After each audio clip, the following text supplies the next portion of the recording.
And welcome back to Real Talk Sports with Rico. Today we're talking about week 12 of the NFL season. I wanted to start with the first game of the week, the Cleveland Browns versus the Pittsburgh Steelers. And so the Cleveland Browns get an upset win 24-19. It was terrible weather conditions, a lot of snow out there, but the Cleveland Browns were able to outlast the Pittsburgh Steelers. And so a tough loss for the Steelers at 8-3. Cleveland really struggling this year at 3-8, but they pull out a big one at home, 24-19.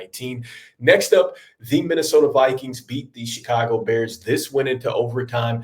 Very good game from Caleb Williams, 32 of 47, 342 touchdowns, made some critical plays for the Bears to get them into overtime. But ultimately, it was the Vikings that came out with the win. Addison had a great day, 8 receptions, 162 yards, and a touchdown for him. Next up, the Lions continue to dominate. They are now 10-1. They win against the Colts 24-6. And this running game is elite. Gibbs had 2 touchdowns. He had 90 yards and 21 carries. And so, look, this team is a complete team. We're just looking forward to seeing them, I think, in the postseason. So really getting it done. Next up, you had the Miami Dolphins beat the New England Patriots 34-15. Look, this was all about the Dolphins. They were all over the Patriots in this one. The Dolphins 5-6. Can they climb back into it this season? As they've been on a roll since Tua has been back. He had 4 touchdowns in this one, 317, 29 of 40. And so next up, the Buccaneers versus the New York Giants. And so Mayfield, he did his thing in this one, 24 of 30, 294. Did a great job as far as making the proper reads and great throws down the field and keeping this offense on schedule. But I think the story of the game was Bucky Irvin. I think that he had a tremendous day. There were lots of missed tackles out there, and he took advantage of it and really took it to this Giants defense. And this Giants team just looks completely depleted and just deflated. I like what their rookie wide receiver said after the game, Malik Neighbors, that this is not just about Daniel Jones. They don't have just a quarterback's problem here. They have like a team issue because the New York Giants did let Daniel Jones go this week. And so it looks like at the time of this recording, he has cleared waivers. And from what I understand, he does want to go to a contender. So it's a complete mess with the New York Giants as they fall to 2-9. The Buccaneers stay in it at 5-6, and hopefully they can get something going down the stretch. Next up, you have the Dallas Cowboys and the Washington Commanders. This was another upset in Week 12. This was wild. I think that all the points were scored really in the fourth quarter, and there were several times where the Commanders had a chance to win this football game, and they didn't. A huge kickoff by the Dallas Cowboys, which pretty much it didn't seal it, but it was wild. And then the next play down, you see that the Commanders respond to it. And so it was just, there were missed opportunities in the special teams game. There were fumbles, just a sloppy football game. But the Dallas Cowboys ultimately put it together. They led in time of possession, like 35 to like 24, so almost 10 or 11 minutes. And so I think that was the difference, is just that the Cowboys continued to make plays where the Washington Commanders didn't make any plays and really didn't get it going until the fourth quarter. And so I think not necessarily a big win for the Cowboys, because I'm not sure that they're going to necessarily do anything for the rest of this season.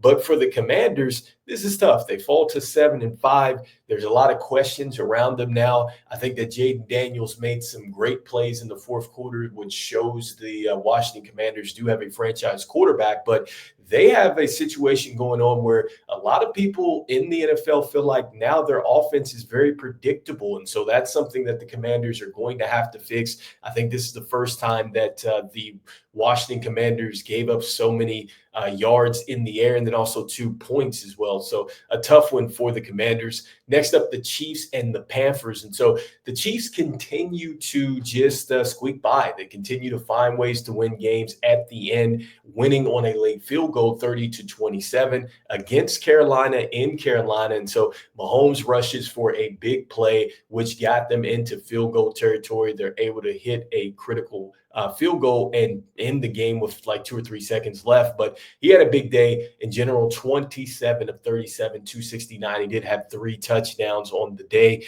Next up, the Titans and Texans. This was a huge upset because the Texans, this is the worst that they've really had as far as like a losing streak. Like this is the worst since Stroud has taken over. This game essentially ended with Stroud getting sacked out of the end zone for a safety, and the Titans really they had no business being in this football game, especially after some of the inexcusable plays by their offense. Will Levis had a terrible interception in this one. This game should have been taken by the Texans, but any given Sunday. And so the Titans win and 32-27. The Texans fall to 7-5. Next up, the Broncos showing that they are for real. And I think it starts with Bo Nix. Continues to play well, 273 yards on the day and 2 touchdowns. But Van Joseph's and this defense continues to play very well.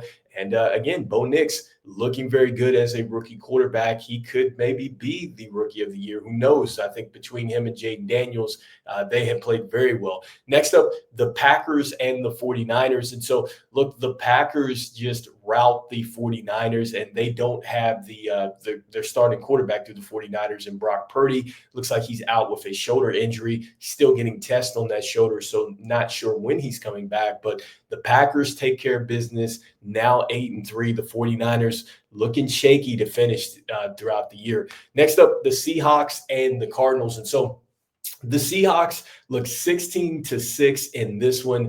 The Seahawks just took it to the Cardinals. I think that they were a lot more physical. I think at one point they had 5 sacks against the Arizona Cardinals.